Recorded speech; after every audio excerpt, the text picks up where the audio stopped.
খবর 24 সাথে আপনাকে স্বাগত। নতুন নতুন খবর জানার জন্য আমাদের চ্যানেলে চোখ রাখুন। নমস্কার, খবর 24/7 আপনাদের স্বাগত। দর্শক, মানুষের জীবন শুরু হয় একটা ডিমের কোষ দিয়ে, যা বেড়ে ওঠে ট্রিলিয়ন কোষ নিয়ে মানুষ হিসাবে এই পৃথিবীতে পা রাখে। টিস্যু এবং অঙ্গগুলির অত্যন্ত জটিল বিকাশ যতটা সম্ভব সুরক্ষিত হয় তা নিশ্চিত করার জন্যে প্লাসেন্টাল বাধা প্যাথোজেন এবং বিদেশি পদার্থকে দূরে রাখে। সেন্ট গ্যালেনের Empa particles biology interactions laboratory থেকে টিনা বার্কিং এবং তার দলেই প্রতিরক্ষামূলক প্রক্রিয়া কীভাবে ন্যানো পার্টিকেলগুলির সাথে মোকাবেলা করে তা তদন্ত করেছেন। ন্যানো পার্টিকেলগুলি প্রচুর সংখ্যক পণ্যের মধ্যে থাকে, তবে এগুলি পরিধানের সময় এবং দহন প্রক্রিয়ার মাধ্যমেও কিন্তু উৎপাদিত হয়।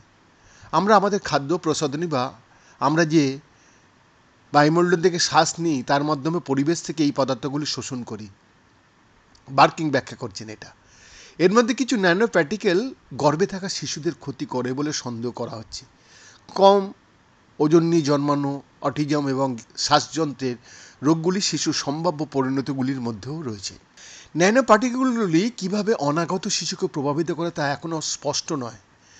হ্যাঁ, আমরা ইতিমধ্যেই জানি যে প্লাসেন্টাল বাধা অনেক ন্যানো পার্টিকেল ধরে রাখে বা অন্তত ভ্রূণে তাদের পরিবহন বিলম্বিত করে, বলছেন বার্কি। যাই হোক, ভ্রূণের টিস্যুর ক্ষতি হয়, এমনকি যদি ভ্রূণে কোনো কণা শনাক্ত না করা হয়, তবে এম্পাদল এখন ন্যানো পার্টিকেলের এই দীর্ঘ পরিসরের প্রভাবে নিচে চলে যাচ্ছে।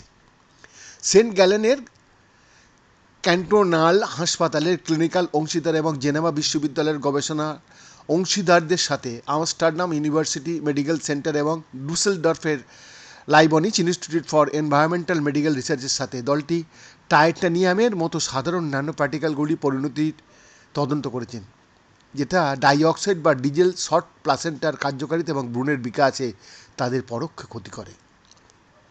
এই উদ্দেশ্যে দলটি সম্পূর্ণরূপে কার্যকরী মানব প্লাসেন্টা ব্যবহার করেছিল, যা পরিকল্পিত সিজারিয়ান বিভাগের পরে উপলব্ধ করা হয়েছিল।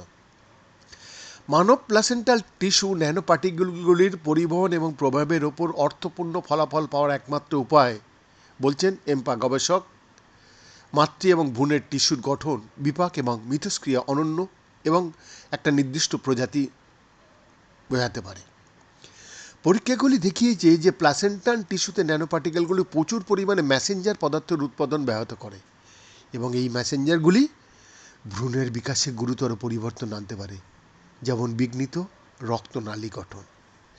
এই প্রভাবগুলি মুরগির ডিম ব্যবহার করে পরীক্ষাগারে মডেলগুলিতে কল্পনা করা যেতে পারে। ডিমের রক্তনালীগুলি আসলে ভ্রূণের বিকাশকে সক্ষম করার জন্য একটি বিশাল গতি এবং ঘনত্বে বৃদ্ধি পায়। সূক্ষ্ম রক্তনালীগুলির একটি ঘন নেটওয়ার্ক ডিমের খোসার অভ্যন্তরকে ঢেকে রাখে। ন্যানো পার্টিকেল চিকিৎসা করা প্লাসেন্টা থেকে পরিবর্তিত বার্তাবাহক পদার্থের সাথে চিকিৎসা করা ডিমগুলির ক্ষেত্রে পরিস্থিতি আশ্চর্যজনকভাবে আলাদা। পরীক্ষায় রক্তনালী সিস্টেমটি ঘন ছিল না, বরং মোটা জালযুক্ত ছিল।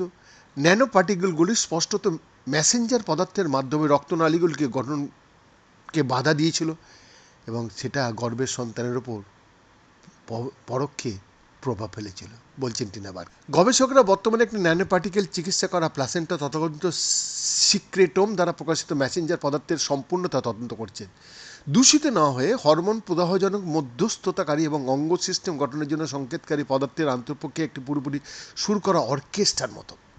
এটি ইতিমধ্যেই স্পষ্ট যে ন্যানো পার্টিকেলের উপস্থিতি দ্বারা প্লাসেন্টা এবং অনাগত শিশুর মধ্যে যোগাযোগ ব্যাহত হয় এবং রক্তনালীগুলির গঠনের ক্ষতি করে। যাই হোক, প্রাথমিক ফলাফল দেখায় যে স্নায়ুতন্ত্রের বিকাশ প্রভাবিত হয় না। ভবিষ্যৎ বিশ্লেষণগুলি দেখাবে যে ন্যানো পার্টিকেলগুলি পরোক্ষভাবে ট্রিগার করতে পারে অন্য কোন ব্যাধিগুলি, যেহেতু প্রভাবগুলি গর্ভবতী মহিলার স্বাস্থ্য এবং তার সন্তানের বিকাশের ওপর প্রভাব ফেলতে পারে।